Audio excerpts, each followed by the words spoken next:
আল্লাহর এক বান্দা ছিল নামাজের সেজদায়। তখন আল্লাহ রাব্বুল আলামিন তাকে ডাক দিয়ে বলেন, বান্দা তুই যতই নামাজ পড়, যতই সেজদা কর, তোর জায়গা কিন্তু জাহান্নাম। এ কথা শুনে বান্দা বলল, আলহামদুলিল্লাহ।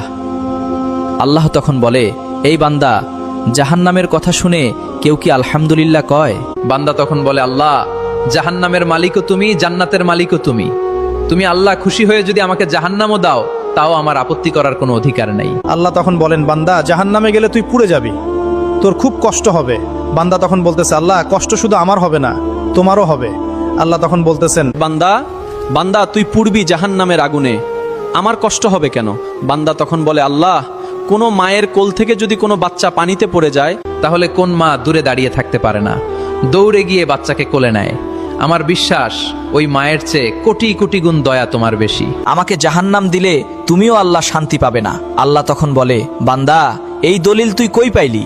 বান্দা তখন বলে, আল্লাহ, আমাদের জাতির পিতা ইব্রাহিম আলাইহিসসালাম তোমার প্রেম মুখে নিয়ে যখন নমরুদের আগুনে পড়ে গেল, তার আগেই তুমি বলে দিলে, আগুন, তুমি ঠান্ডা শীতল হয়ে যাও।